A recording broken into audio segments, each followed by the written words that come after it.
15 years in federal prison. The words echoed through the Chicago courthouse as I watched Richard, my former fiancé, being led away in handcuffs. 52 years old, and this was the first time I'd ever seen true justice served. The irony wasn't lost on me. The man who taught me never to trust anyone had just learned what happens when you betray a woman who survived divorce, buried her mother, and built an empire from scratch. Sarah, my younger sister, squeezed my hand from the row behind. "Thank you," she whispered, tears streaming down her face. 6 months ago, she was wearing my mother's vintage wedding dress and kissing the man I was supposed to marry. Today, she was finally free from his web of lies. But how did we get here?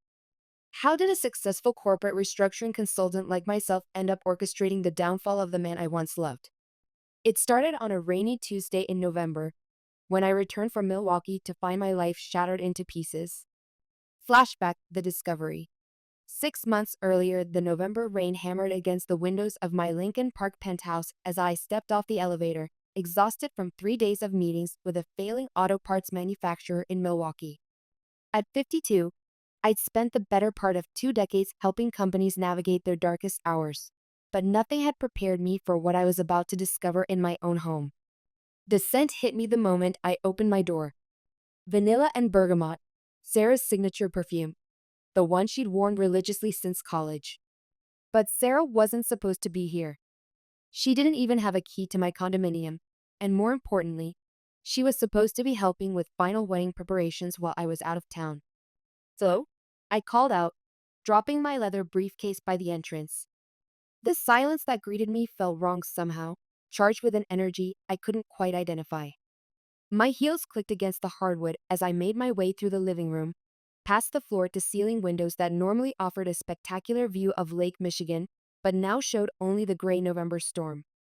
Something was different about my bedroom. The bed was perfectly made, too perfectly, as if someone had tried to erase all evidence of their presence. My jewelry box sat slightly askew on the dresser.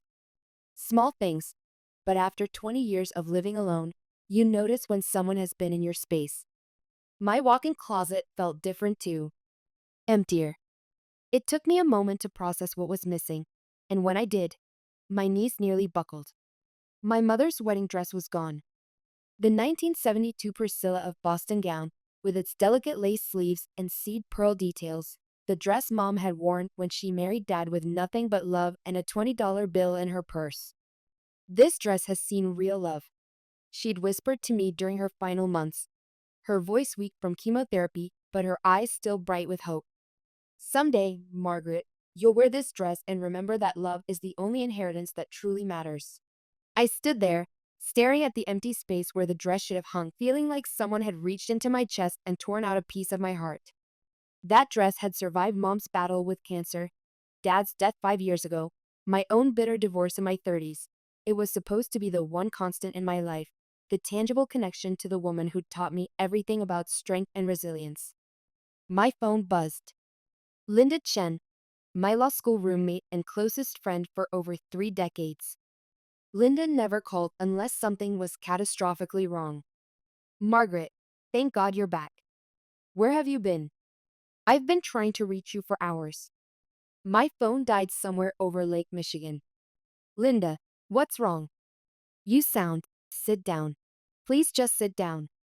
I sank onto my bed, still staring at the empty closet. "Linda, you're scaring me. Your sister and Richard got married yesterday. At the Chicago Botanic Garden. It's all over social media. They, Margaret, they used your mother's dress." The phone slipped from my hand, clattering against the hardwood floor. Through the rain-streaked windows, Chicago's skyline blurred into watercolor memories. The Willis Tower, the John Hancock Building, the constellation of lights that had always made me feel safe and grounded. Suddenly everything looked foreign, hostile. This isn't happening. This can't be happening. But even as I tried to deny it, the pieces were falling into place with sickening clarity. Richard's insistence that I take this Milwaukee trip despite our wedding being only 2 weeks away. Sarah's sudden interest in my wedding plans. Her excessive enthusiasm about helping while I was gone.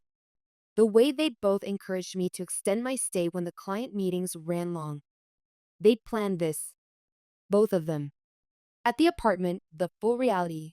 Linda arrived within 30 minutes, soaked from the rain and carrying a bottle of wine like a weapon. She took one look at my face and immediately poured two large glasses. Show me, I said quietly.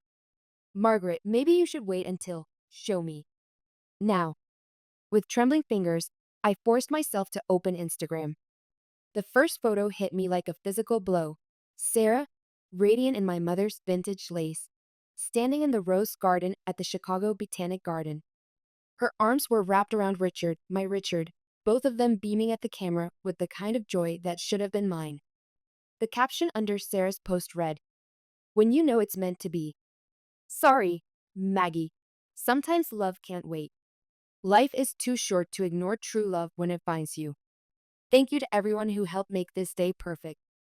Hash soulmates, hash unexpected love, hash family first, hash Chicago wedding, family first. The irony was suffocating. I scrolled through dozens more photos. Sarah cutting a cake with Richard. Sarah dancing with Richard to what should have been our song. Sarah tossing my mother's bouquet, the vintage pearl and lace design I'd spent months perfecting with the florist, to a crowd of squealing friends.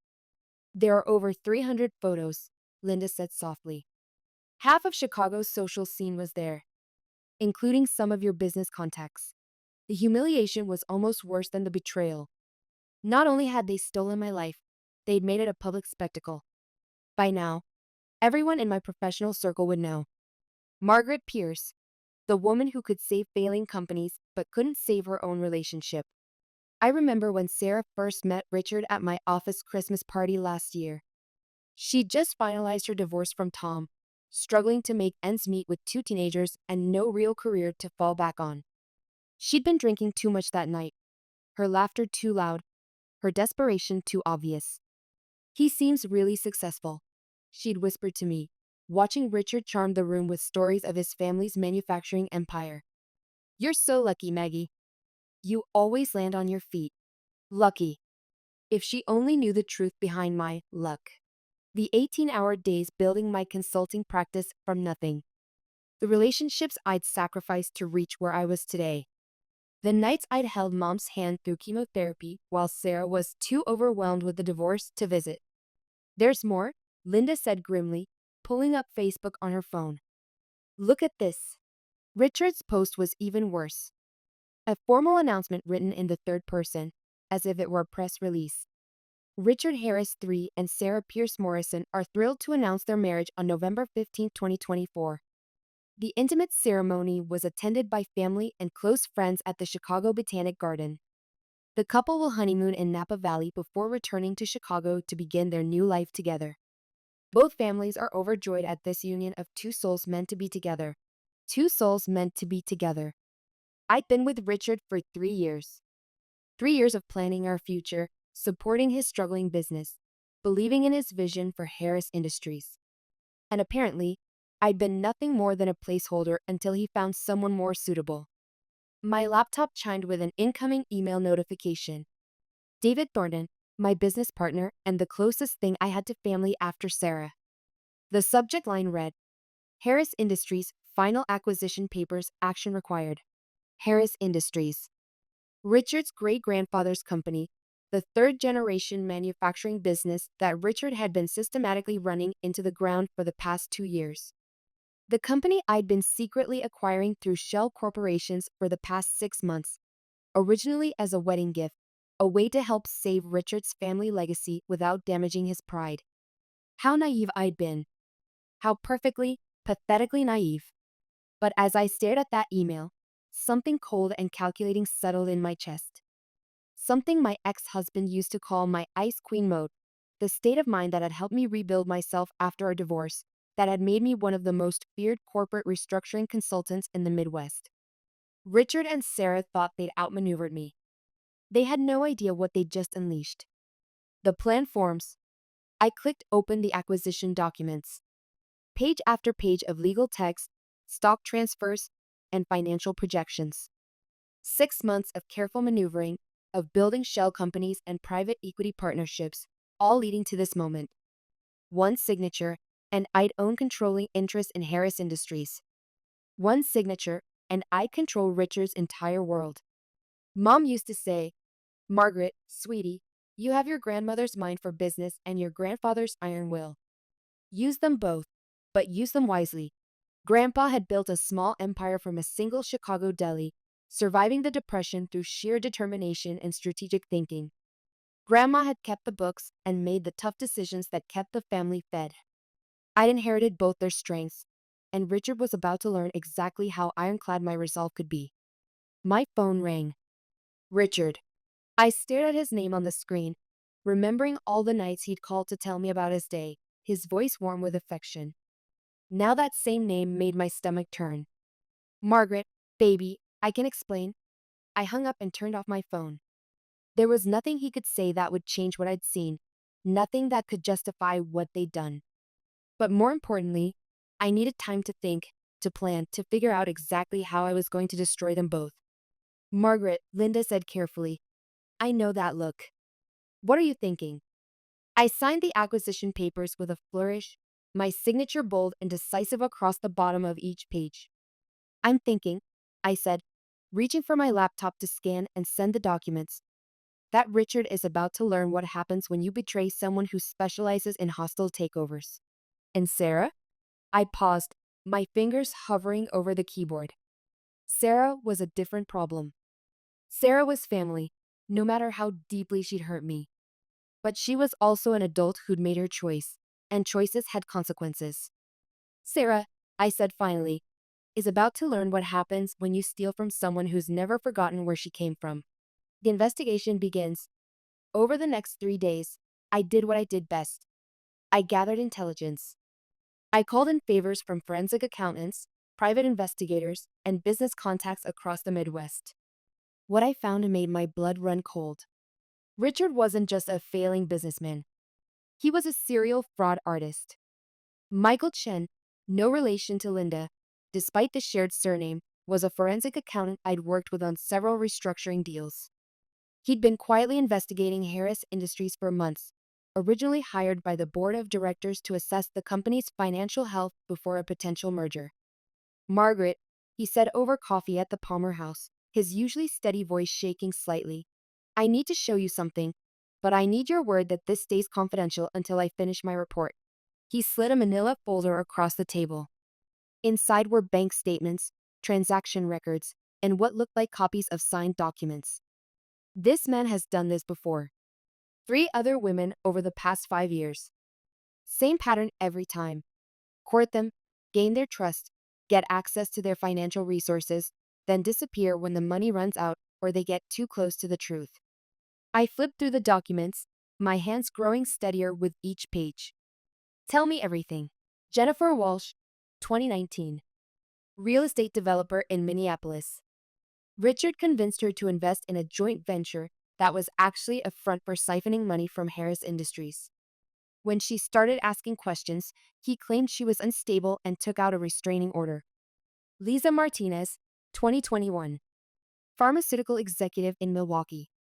Similar story, but this time he actually married her.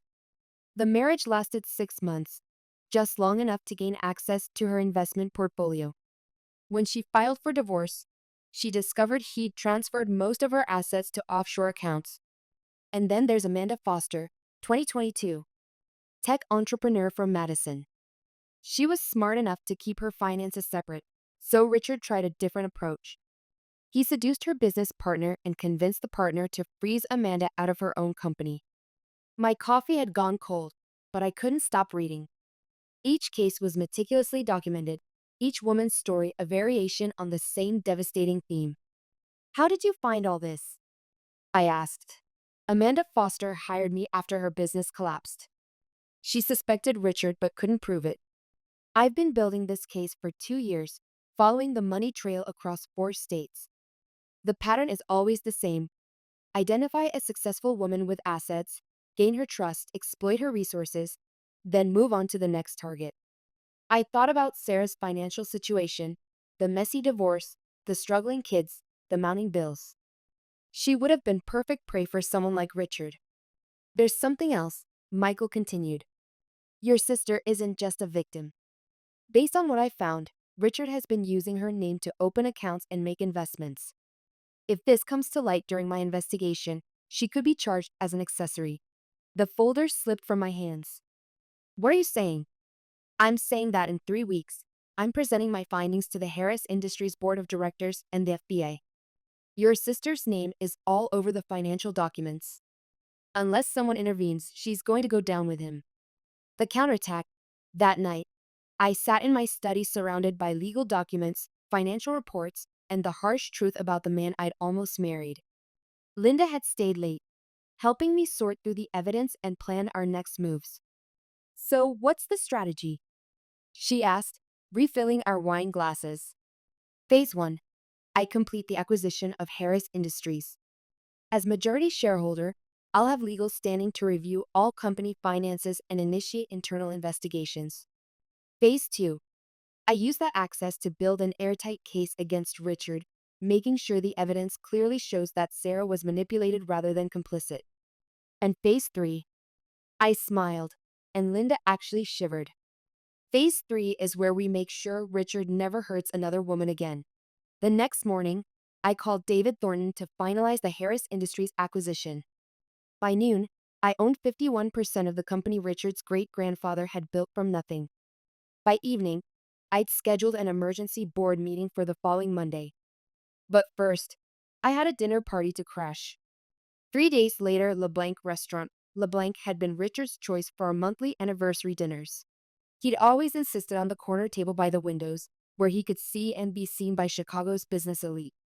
The irony of him choosing this place for his post-wedding celebration wasn't lost on me. I'd spent an hour getting ready, choosing my outfit with the same strategic precision I use for hostile takeover meetings. Black Armani suit, simple pearl necklace, mom's pearls, the ones she'd worn to every important occasion. Professional, elegant, and utterly devastating. Table for one, I announced to the maitre d', my voice carrying clearly across the hushed dining room. Every head turned. Conversations stopped mid-sentence. The effect was exactly what I'd hoped for. This was Richard's world, these were his people, and I just walked into their sanctuary looking like I owned the place. Which, considering my recent acquisition, wasn't far from the truth. There they were, holding court at the large round table in the center of the room. Sarah in a designer dress she definitely couldn't afford, Richard looking distinctly uncomfortable in his best suit. Their friends clustered around them like a protective wall, but I could see the cracks already forming as whispers spread through the restaurant. Margaret, Sarah gasped, standing so quickly her chair scraped against the floor. What are you doing here? I accepted the menu from the hovering waiter with a gracious smile. Having dinner, of course. The lamb is excellent here. Richard and I used to order it every November 15th. Oh wait. I paused, tapping my temple with one manicured finger. That's not our anniversary anymore, is it? How silly of me. The silence at their table was deafening. Richard's face had gone from red to white in a matter of seconds, and several of their guests were clearly calculating the fastest route to the exit. Congratulations, by the way, I continued, settling into my table within perfect earshot of theirs. The photos were absolutely beautiful. Mom's dress looked lovely on you, Sarah. She would have been so surprised to see it used that way. The truth was, I could imagine exactly what Mom would have said about this situation. She'd have been heartbroken about the betrayal, furious about the dress, but ultimately focused on protecting her daughters, both of them. Margaret. I could hear her voice as clearly as if she were sitting beside me. Remember that anger is just hurt wearing a disguise. Figure out what's really been hurt, and you'll know how to heal it. One of Richard's business associates, I recognized him as James Morrison from the Manufacturing Association, cleared his throat awkwardly. Margaret, why don't you join us? We're celebrating. That's so kind, I replied, raising the glass of champagne that had just appeared at my table. But I wouldn't want to impose. Besides, I have some work to review before Monday's big announcement. Richard's head snapped up. What announcement? Oh, you'll find out soon enough. The board meeting invitation went out this afternoon, didn't it? I'm sure it'll be quite illuminating. A waiter appeared with a bottle of Dom Perignon. Compliments of the house, Miss Pierce, he said. clearly having recognized me. Congratulations on your recent business success. I raised my glass in Richard's direction. To new beginnings and old friends. May we all get exactly what we deserve. The toast hung in the air like a threat. Sarah suddenly stood up, her face pale. We need to talk. Now. She grabbed my arm, her fingers digging into my skin with desperate strength. Of course, darling. Let's have a proper sister chat. The powder room confrontation. The ladies' room at LeBlanc was all marble and gold fixtures, the kind of opulent space where Chicago's elite women had been having difficult conversations for decades. Sarah spun to face me the moment the door closed, tears already streaming down her cheeks. What are you doing, Maggie? What is this about? I checked my lipstick in the mirror, taking my time with the response. The woman staring back at me looked nothing like the naive fool who trusted her sister and fiancé. This woman looked dangerous. I'm having dinner, Sarah. The lamb really is excellent here. You should try it sometime when you can afford it. Stop it. Her voice cracked with desperation. Stop acting like this doesn't hurt you. I know you, Ellie. You're planning something, and it's scaring me. I turned to face her fully, and she actually took a step back. You're right. You do know me. So you know exactly what happens to people who betray me. The question is, do you know what happens to people who steal from me? We didn't steal anything, my dress, my fiancé, my dignity, my mother's memory. Each word was delivered like a slap. Should I go on? Sarah's face crumpled. It wasn't supposed to happen like this. We fell in love. We couldn't help it. Couldn't help stealing mom's dress. Couldn't help planning your wedding while I was out of town. Couldn't help making it a public spectacle. I laughed, but there was no humor in it. Please, Sarah, at least have the decency to be honest about your choices. The bathroom door opened and another woman walked in, took one look at us, and quickly walked back out. What's this announcement everyone's talking about? Sarah demanded. You'll find out Monday. Bring your best smile. There will be photographers. Maggie, please. I'm your sister.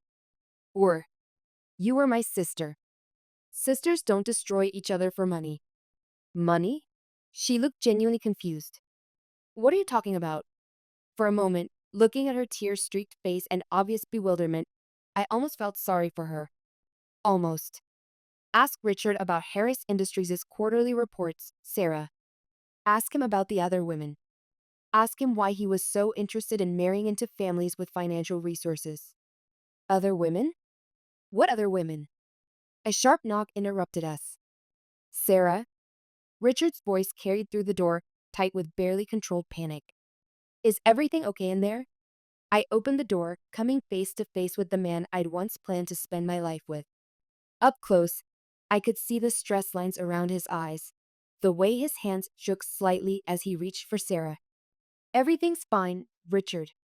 We're just having a little sister chat. I paused, letting my gaze travel over his expensive suit, his perfectly styled hair, the gold watch I'd given him for his birthday. By the way, how's the company doing? I heard there were some concerning quarterly reports. He paled visibly. How did you? I've always paid more attention to business than you gave me credit for. I patted his cheek as I brushed past him, my touch light but somehow threatening. See you Monday, Richard. Don't be late. Back at the table, I returned to my table to find my lamb perfectly prepared and a small crowd of onlookers pretending not to stare. Across the restaurant, I could see Richard and Sarah in heated discussion, their celebration thoroughly disrupted. Their friends were making polite excuses and departing in pairs, leaving the happy couple increasingly isolated. My phone buzzed with a text from an unknown number. Saw what happened at LeBlanc. We need to talk about Richard Harris. Meet me tomorrow, 10 a.m. Capital Coffee. I was about to delete it when another message came through.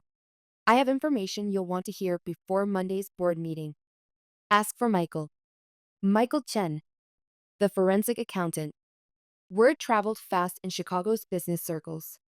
I finished my meal slowly, savoring each bite as Richard and Sarah's world disintegrated around them. As I stood to leave, I dropped my business card on their table. You might need this, I told Richard, loud enough for the remaining diners to hear. It's my lawyer's number for when you figure out what's coming. Outside, the November air was sharp against my skin, carrying the promise of winter. My phone buzzed again with that unknown number. Tomorrow, 10 a.m. Don't be late. You'll want to hear this. I saved the number under Michael Forensic and flagged down a taxi. The night had gone exactly according to plan, but tomorrow promised to be even more interesting. After all, in business and revenge, information is everything. The next morning, Capital Coffee was buzzing with the usual mix of business meetings and first dates when I arrived at 9:55 a.m. Michael Chen was easy to spot, athletic build, sharp features, the kind of precise appearance that came from years of analyzing numbers and catching discrepancies. You must be Michael, I said, sliding into the seat across from him. And you're the woman who's about to take down Richard Harris. He pushed a coffee toward me. Black, 2 sugars. Your usual, according to the barista. I raised an eyebrow. Should I be concerned that you know my coffee order? I make it my business to know things. He slid a thick folder across the table. Like how Richard's been embezzling from his family's company for the past 18 months. I opened the folder, scanning documents filled with transaction records, bank statements, and what appeared to be forged authorizations. How did you get these? I'm the external auditor hired by the Harris Industries board last month. They wanted an independent assessment before approving any new investments or partnerships. What I found was concerning. Michael leaned forward, his voice dropping to barely above a whisper. But here's what's really interesting. The money isn't in Richard's personal accounts. It's been funneled into accounts under your sister's name. My coffee cup froze halfway to my lips. What? Richard's been systematically transferring company funds into accounts he opened using Sarah's identity. Based on the documentation, she probably doesn't even know they exist. He tapped one of the bank statements. Your acquisition isn't just going to expose his mismanagement, it's going to uncover massive fraud. The implications hit me like a physical blow.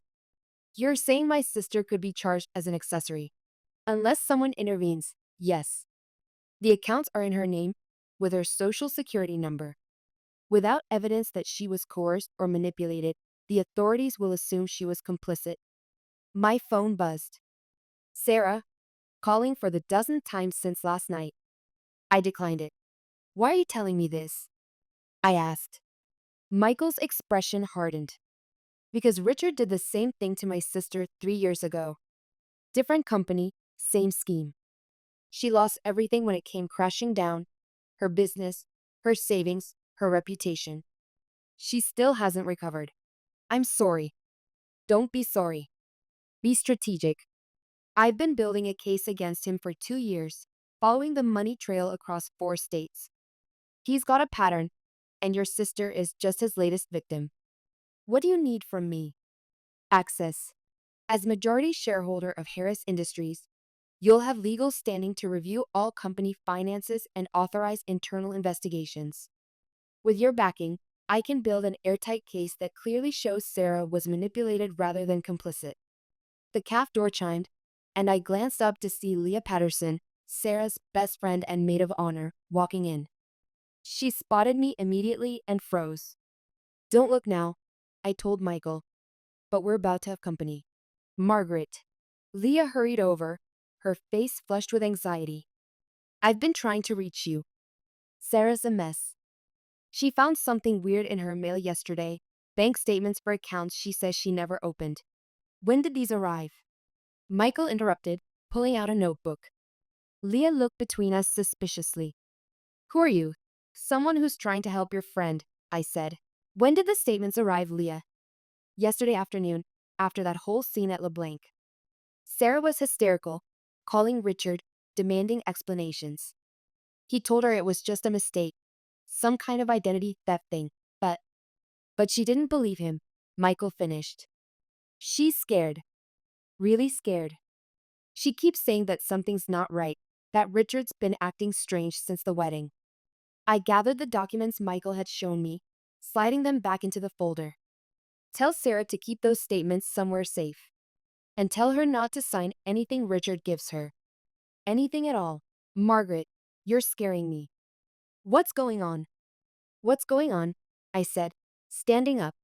Is that your friend is in serious trouble, and I'm the only one who can help her. Outside Capital Coffee, Michael walked with me to the curb, where my Uber was already waiting. The morning sun was harsh and bright, reflecting off the glass facades of the surrounding buildings. Your sister's lucky, he said. Most of Richard's victims don't find out until it's too late. She's not lucky, I corrected. She's just got me.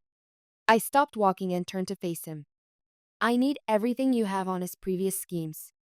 Every document, every victim statement, every piece of evidence. Already compiled. He pulled a USB drive from his pocket. But be careful. He gets dangerous when cornered. The restraining order against Jennifer Walsh wasn't just for show. He actually threatened her when she started asking questions. So do I. I took the USB drive, feeling its weight like a weapon in my palm. He has no idea what he's unleashed. My phone buzzed with a text from Richard. Got an interesting call from the board this morning. What have you done? I showed the message to Michael, who actually smiled. Looks like he's starting to piece it together, he observed. Good. I typed back.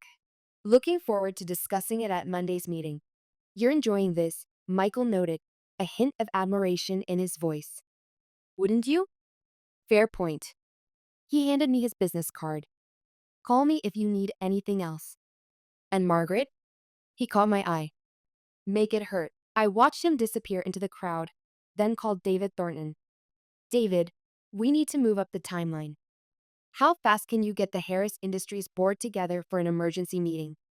They're already asking questions, came his response. Richard's been making frantic calls all morning, trying to figure out who's behind the acquisition. Perfect. Send invitations for this afternoon. 3 o'clock. And David, make sure Sarah gets an official invitation as well. She's going to want to hear this. Are you sure about this, Margaret? Once we pull this trigger, there's no going back. I looked up at the Chicago skyline, at the city that had made me who I was, strong, successful, and absolutely ruthless when necessary. I've never been more sure of anything in my life. Preparing for war, I spent the rest of the morning at Linda's law office, reviewing every piece of evidence Michael had provided and planning our legal strategy. The picture that emerged was even worse than I'd imagined. Jesus, Margaret, Linda said, flipping through bank statements, he's stolen over $2 million from his own family's company.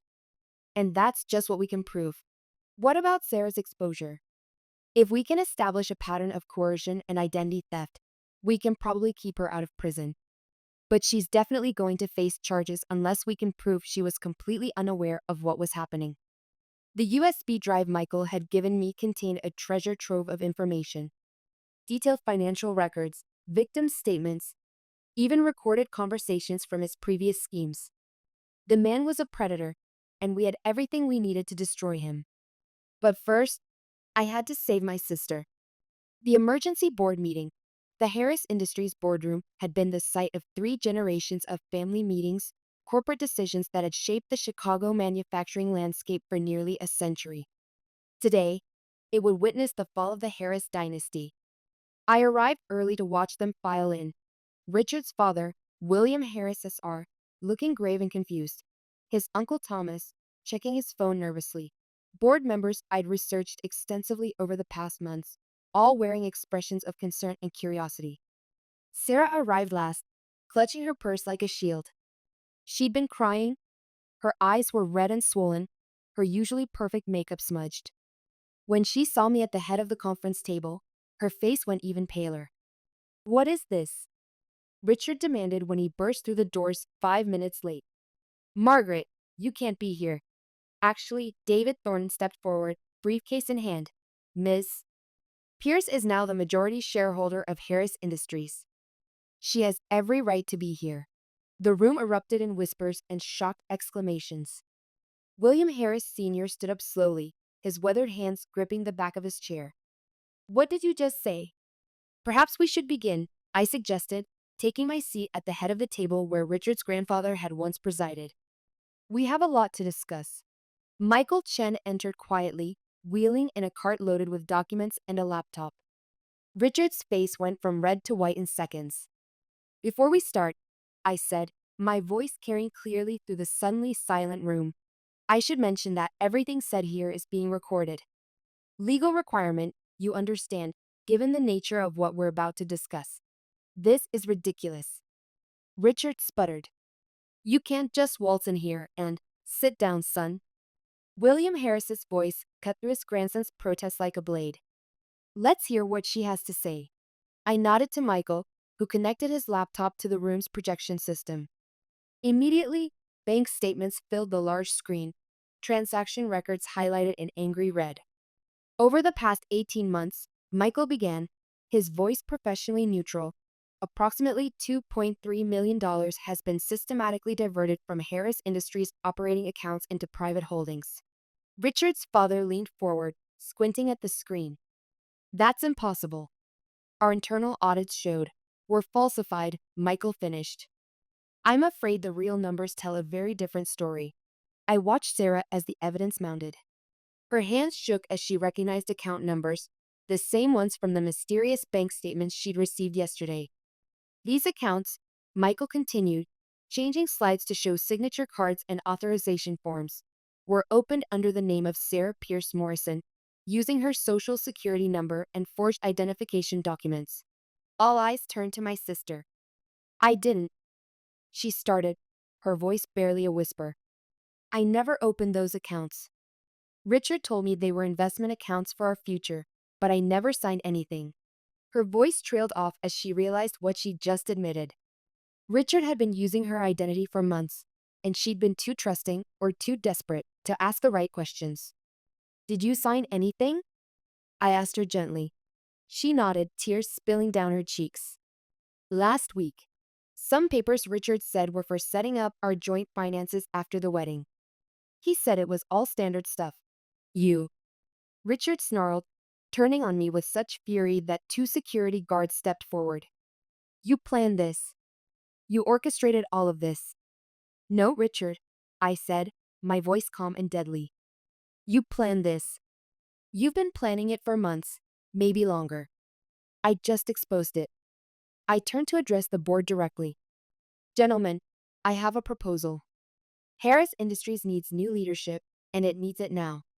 I'm offering to step in as CEO, effective immediately, with a complete restructuring of management and a full financial audit. This is a family company. William Harris protested, though his voice lacked conviction. And it will remain one, I assured him. You'll keep your position as chairman, and the Harris name will stay on the building. But your grandson needs to step down, and we need to implement immediate safeguards to prevent this from happening again. Or what? Thomas Harris demanded. I let the question hang in the air for a moment before responding. Where these documents go to the FBI, the SEC, and every major business publication in the Midwest. Your choice. The room fell silent except for Sarah's quiet sobbing and the hum of the projection system. There's more, Michael added, changing slides again. Similar patterns in Mr. Harris's previous relationships. 3 other women, 3 other companies, same basic scheme. Richard lunged across the table toward Michael, but the security guards were ready. They restrained him as he struggled, his composure completely shattered. You're finished. He spat at me. Both of you. He looked wildly at Sarah, then back at me. All of you. I'll make sure you all go down with me. No, Richard, I corrected him, standing up to face him directly. You're finished. Guards, please escort Mr. Harris out. The police are waiting in the lobby. As they dragged him away, still screaming threats and accusations, his father slowly stood up. I moved to accept Ms. Pierce's proposal, William Harris said, his voice heavy with years of disappointment and regret. All in favor? The vote was unanimous. After the meeting, the boardroom emptied quickly after that, leaving only Sarah, Michael, and me surrounded by scattered documents and the wreckage of a family business nearly destroyed by greed. Sarah approached me hesitantly, her designer dress wrinkled and her makeup completely ruined. Did you know? She asked quietly. About the accounts, about what he was doing. Not until yesterday, I admitted, handing her Linda's business card. She's the best fraud attorney in the city. Call her.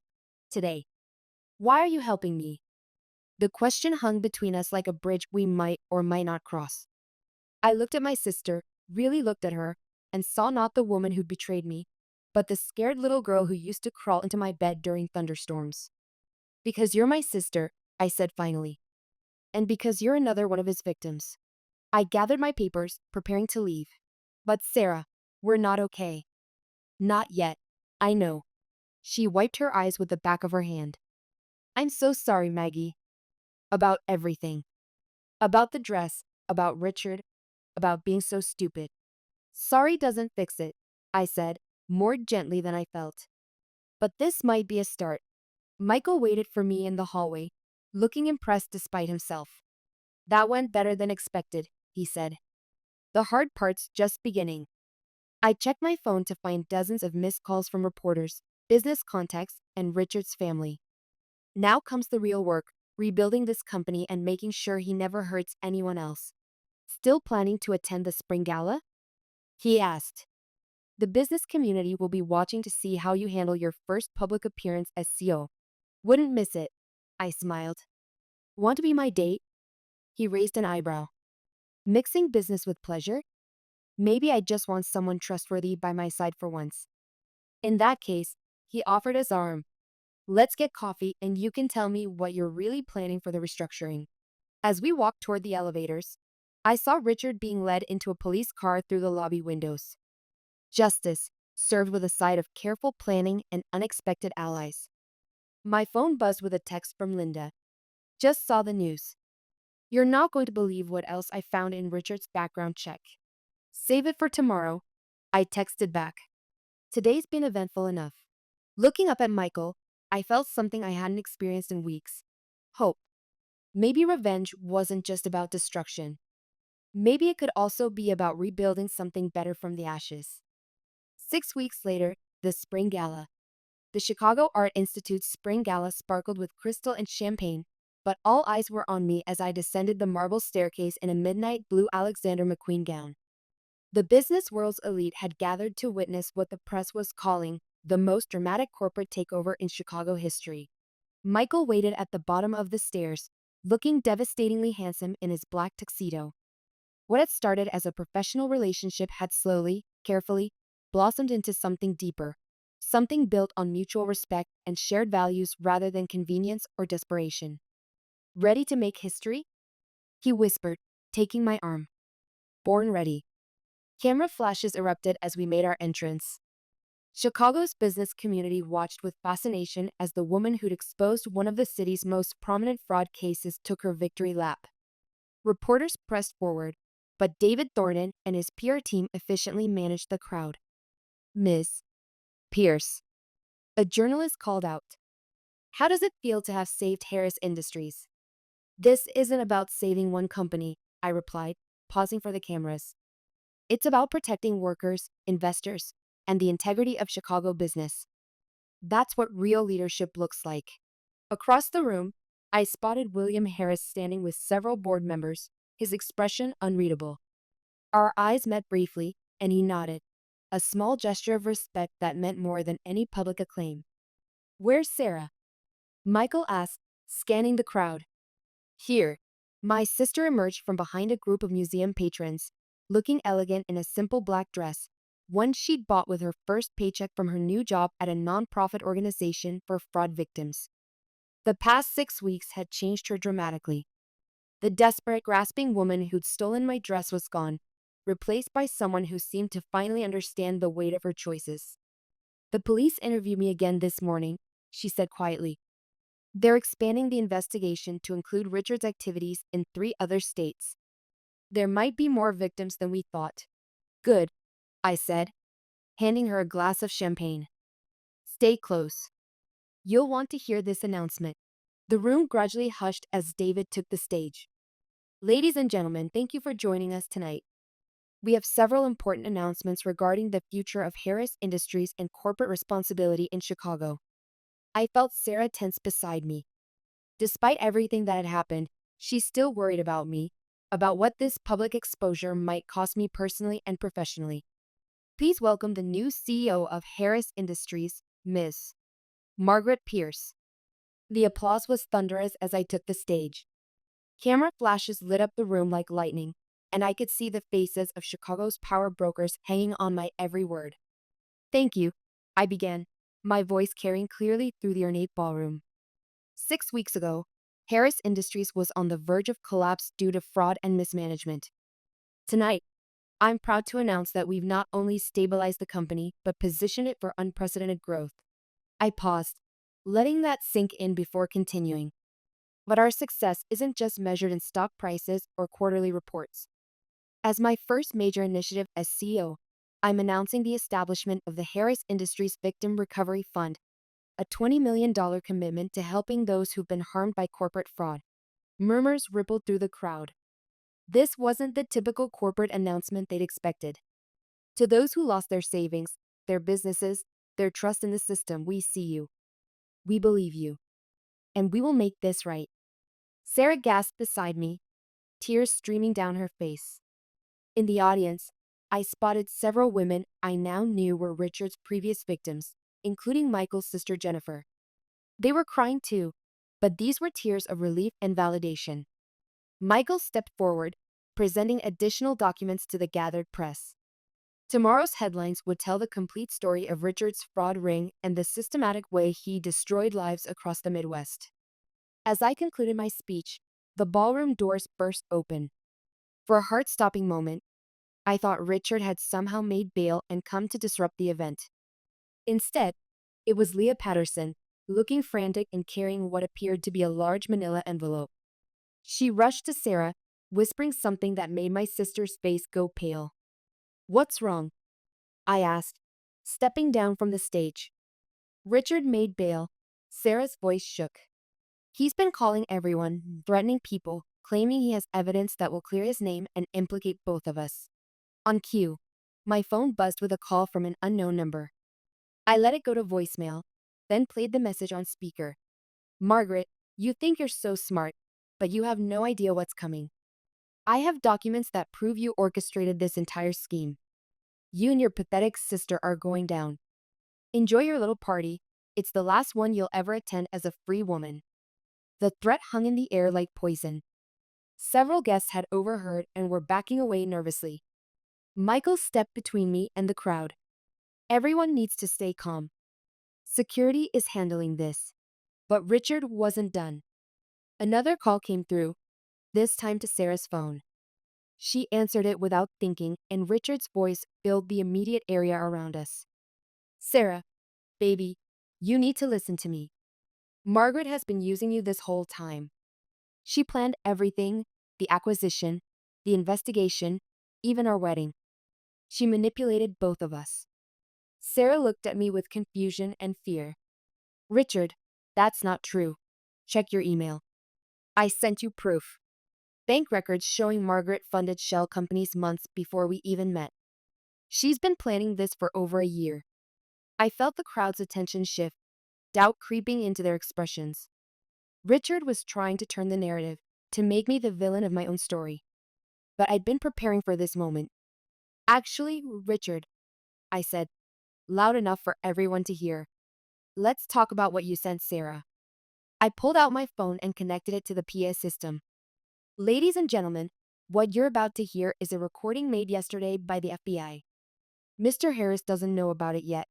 Richard's voice filled the ballroom, but this wasn't the desperate, accusatory tone from moments before.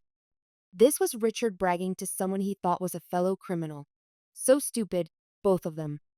"Margaret thinks she's so smart with her corporate takeover, but she has no idea I've been setting her up for months. I made sure Sarah's name was on everything, every account, every transaction. When this comes crashing down, they'll both go to prison and I'll disappear with what's left of the money." The recording continued for several more minutes, detailing Richard's complete plan to frame both Sarah and me for his crimes. By the time it ended, the ballroom was silent except for the soft whir of the air conditioning. I looked out at the assembled crowd, reporters, business leaders, social figures who'd known Richard for years. "Ladies and gentlemen," I said quietly, "that was recorded yesterday afternoon when Mr. Harris thought he was speaking to a potential partner in money laundering. What you just heard is a man who spent months planning to destroy his fiancé and her sister to cover up his own crimes. The room erupted. Reporters surged forward, cameras flashed, and questions flew from every direction. But I only had eyes for Sarah, who was staring at me with something approaching awe. "You knew," she whispered. "You knew he would try to frame us." I suspected. That's why I had the FBI monitor his calls after his arrest. "How long have you known about all of this?" I looked at my sister, really looked at her, and made a decision that would define our relationship going forward. "I suspected Richard was using you from the beginning, but I didn't know how deep it went until Michael showed me the evidence. Everything I did was to protect you as much as to stop him." Security guards appeared at the ballroom entrance. "Ms. Pierce, we have Mr. Harris in custody. He was attempting to break into the building through the service entrance." "Press charges," I said firmly. "All of them." As they led Richard away for the second time, he caught sight of me through the crowd. "This isn't over," he screamed. "You think you've won, but I'll destroy you if it's the last thing I do." "Actually," I called back, my voice carrying clearly across the ballroom, "it is over. And you already tried to destroy me." Look how that worked out. The assembled crowd actually applauded. The aftermath. The rest of the evening passed in a blur of interviews, congratulations, and carefully managed media appearances. Sarah stayed close to my side, fielding questions about her own role in uncovering Richard's fraud with a grace I hadn't seen from her in years. Near midnight, as the gala wound down, Michael and I found ourselves alone on the museum's terrace, looking out over Lake Michigan. "So," he said, loosening his bow tie, "how does it feel to have completely destroyed your ex-fiancé's life?" I considered the question seriously. I thought it would feel better than this. Regrets? Not about stopping him, but about Sarah, about the dress, about how long it took me to see who he really was. I paused, watching the moonlight dance on the water. I spent so much energy on revenge that I almost forgot what I was really fighting for, which was protection, justice, making sure he never hurt anyone else. I turned to face Michael, and maybe proving to myself that I'm not the naive woman who almost married a sociopath. He smiled, reaching out to touch my cheek. "Trust me, there's nothing naive about what you accomplished. You didn't just expose a fraud, you saved dozens of potential victims and rebuilt a company from the ground up." My phone buzzed with a text from Sarah. "Thank you for everything. I know I don't deserve forgiveness, but I'm going to spend however long it takes earning it back." I showed the message to Michael. "Think she means it. I think she's finally understanding what she almost lost." 3 months later, the resolution. The courtroom was packed for Richard's sentencing hearing. I sat in the front row between Michael and Linda, watching as the judge reviewed the extensive evidence of fraud, identity theft, and conspiracy that our investigation had uncovered. "Mr. Harris," the judge began, her voice carrying the weight of absolute authority, "you have been found guilty of multiple counts of fraud, embezzlement, identity theft, and conspiracy to commit money laundering. The evidence shows a pattern of deliberate manipulation and financial abuse spanning 5 years and affecting at least 12 victims across 4 states." Sarah squeezed my hand from the row behind us. She testified against Richard earlier in the week, her voice steady and clear as she described how he'd manipulated her desperation to gain access to my finances and resources. "The impact on your victims has been devastating," the judge continued. "You've destroyed businesses, depleted life savings, and shattered the trust of women who believed they'd found love and partnership." Richard stood in his orange jumpsuit, his hands shackled, looking nothing like the confident businessman who'd once charmed Chicago's social circles. Taking into account the severity and repeated nature of these crimes, the court sentences you to 15 years in federal prison, followed by 5 years of supervised probation. Additionally, you are ordered to make full restitution to all victims, totaling $3.2 million. The gavel fell with finality. Richard was led away without looking back, disappearing through the side door to begin serving his sentence. Outside the courthouse, reporters swarmed us with questions about justice, corporate responsibility, and what this case meant for other fraud victims. I answered them professionally, but my attention was focused on the group of women standing together near the courthouse steps, Richard's victims. finally seeing their day in court. Jennifer Chen, Michael's sister, approached us with tears in her eyes. "Thank you," she said simply, "for believing us, for fighting for us, for making sure he can't do this to anyone else." "Thank you for having the courage to come forward," I replied. "None of this would have been possible without your testimony." 6 months later, full circle. The morning sun streamed through my office windows as I reviewed Harris Industries' quarterly reports. The numbers were better than I dared hope. We were not only profitable again, but actively growing, with new contracts coming in from companies that respected our commitment to transparency and ethical business practices. Sarah knocked on my door, carrying 2 cups of coffee and looking more confident than I'd seen her since we were teenagers. "The Victim Advocacy Program just got approval for federal funding," she announced, settling into the chair across from my desk. "We'll be able to help twice as many people next year." "That's wonderful. How are you feeling about it?" She considered the question seriously. "Useful. Like I'm finally doing something that matters instead of just existing." Over the past months, Sarah had thrown herself into her work with the kind of dedication I remembered from our childhood. She'd returned to school to get certified in victim advocacy, volunteered at legal aid clinics, and become a powerful voice for fraud prevention education. "There's something else," she said, pulling a familiar white garment bag from behind her chair. "My mother's wedding dress." Sarah had had it professionally restored after the damage from her brief marriage to Richard. Every seed pearl had been carefully reattached, every lace panel meticulously repaired.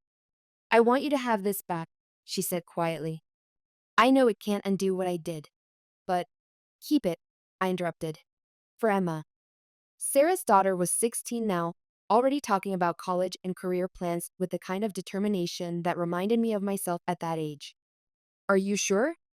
Mom always said the dress would know when it was needed. Maybe it's time for the next generation." Sarah's eyes filled with tears. "I don't know if I'll ever forgive myself for what I did to you." "Maybe that's not the point," I said gently. "Maybe the point is what we do moving forward." A knock on my door interrupted us. Michael peeked in, carrying a bottle of champagne and wearing the kind of smile that had become increasingly common in our relationship. "Sorry to interrupt, but I have news. The FBI just arrested Richard's former business partner in Milwaukee. Turns out he was running a similar scheme with construction companies." "How many victims?" "At least 20. They're expecting more to come forward now that word is getting out." I felt a familiar surge of anger at the scope of Richard's network, but it was tempered by satisfaction at seeing justice continue to unfold. "There's something else," Michael continued, his expression shifting to something more personal. "I was wondering if you might want to have dinner tonight. There's something I want to discuss with you." Sarah stood up quickly, recognizing the shift in atmosphere. "I should get back to work. Thank you again, Maggie, for everything." After she left, Michael closed the door and approached my desk with a kind of nervous energy I'd never seen from him before. "Margaret," he began, then stopped, running his hand through his hair. "We've been through a lot together this past year." "We have. And I know your last relationship ended in spectacular disaster, so the timing might be terrible, but—" I stood up and kissed him, cutting off his rambling explanation. "When we broke apart, he looked dazed." "Was that a yes?" he asked. "That was ask me the question properly and find out." He laughed, reaching into his jacket pocket. "Margaret Pierce, you are the strongest, smartest, most terrifying woman I've ever met. You've rebuilt a company, exposed a criminal network, and somehow managed to save your relationship with your sister despite everything that happened." He dropped to one knee, producing a simple solitaire diamond ring. "Will you marry me?" I looked down at this man who'd stood by me through the darkest period of my life, who'd helped me navigate corporate restructuring and family drama with equal skill, who'd never once tried to diminish my strength or redirect my ambitions. "Yes," I said, surprising myself with how easily the word came. "But I'm keeping my name. I wouldn't have it any other way." Epilogue 1 year later. The Chicago Botanic Garden was ablaze with autumn colors as guests gathered for what the society pages were calling the wedding of the decade. Sarah bustled around in her role as maid of honor, directing vendors and managing last-minute details with the efficiency of someone who learned to channel her energy into constructive purposes. I stood in the bridal suite, looking at myself in the mirror. I wasn't wearing my mother's dress. That was saved for Emma's future wedding. Instead, I'd chosen a simple but elegant design in ivory silk, with subtle pearl accents that honored my mother's memory without trying to recreate the past. Ready? Linda asked, adjusting my veil one final time. Through the window, I could see the assembled guests, business colleagues, family friends, and in a touch that would have seemed impossible a year ago, several of Richard's former victims, women who'd become friends and allies in our shared journey toward healing. Michael waited at the altar, looking handsome and slightly nervous in his black tuxedo. David Thornton stood beside him as best man, while Sarah took her place across from them, radiant in deep blue silk. As I walked down the aisle, I thought about everything that had brought me to this moment. The betrayal that had shattered my old life. The anger that had driven me to seek justice. The gradual realization that revenge without purpose is just destruction, but revenge with love at its heart can become redemption. Richard was serving his sentence in federal prison, his criminal network dismantled, his victims finally receiving both justice and financial restitution. Harris Industries was thriving under ethical leadership. Sarah was building a new life based on purpose rather than desperation. And I was marrying a man who saw my strength as something to be celebrated rather than controlled. Dearly beloved, the minister began, we are gathered here today to witness the union of Margaret Pierce and Michael Chen. I looked out at the faces of the people who mattered most to me. Linda, who stood by me through 2 decades of friendship. David, who'd helped me navigate the complex world of corporate acquisition. Sarah, who'd learned that forgiveness is something you earn rather than something you're owed. Margaret, Michael said, taking my hands in his. You've taught me that love isn't about finding someone to complete you. It's about finding someone who sees you as complete already. Michael, I replied, my voice steady and sure. You've shown me that trust isn't something that can be stolen from you. It's something you choose to give. As we exchanged rings, I thought about my mother's words about love being the only inheritance that truly matters. She'd been right, but not in the way I'd originally understood. Love isn't something that gets passed down unchanged from generation to generation. It's something that gets tested, broken, rebuilt, and ultimately strengthened by the trials it survives. You may kiss the bride, the minister announced. As Michael's lips met mine, I heard Sarah's voice rise above the applause. To new beginnings. The crowd took up the toast, and I smiled against Michael's mouth. New beginnings, indeed. Sometimes the best revenge isn't getting even with those who hurt you. Sometimes it's building something so beautiful from the wreckage that you forget why you wanted revenge in the first place. Final scene, the reception. That evening, as the reception wound down and guests began to depart, I found myself standing on the garden's terrace with Sarah, both of us slightly tipsy from champagne and emotion. Do you think Mom would have liked him? Sarah asked, watching Michael dance with his niece on the makeshift dance floor. I think she would have loved seeing us here together, I replied. Both of us whole, both of us choosing to build something instead of tearing it down. Sarah was quiet for a moment. I almost destroyed everything, didn't I? Our relationship, your business, your trust in people. You made mistakes. We both did. But you also found the courage to make them right. Even after everything I did to you? I turned to face my sister fully. Especially after everything you did to me. It would have been easy to write you off, to let Richard destroy you along with everything else. But that's not who we are. That's not who Mom raised us to be. In the distance, Michael caught my eye and smiled, raising his champagne glass in a silent toast. Tomorrow we'd fly to Italy for our honeymoon. Next month, we'd start house hunting for a place big enough for the family we hope to build. Next year, Sarah's daughter Emma would graduate from high school and start college on a scholarship funded by the Harris Industries Educational Foundation. The future stretched ahead of us, full of possibility and promise, built on the foundation of lessons learned through betrayal, justice, and ultimately, forgiveness. Come on, I said, taking Sarah's arm. Let's go dance with our dates. As we walked back toward the music and laughter, Sarah squeezed my hand. Thank you, she said simply. For what? For showing me what it means to be strong without being cruel. For teaching me that justice is better than revenge. for proving that love really is the only inheritance that matters. I squeezed her hand back, thinking of our mother's wedding dress hanging safely in Sarah's closet, waiting for the next generation to make their own memories, their own mistakes, their own journeys toward wisdom and grace. That's what sisters do, I said. We save each other. The music swelled around us as we rejoined the celebration, two women who'd learned that the worst betrayals can sometimes lead to the most beautiful redemptions.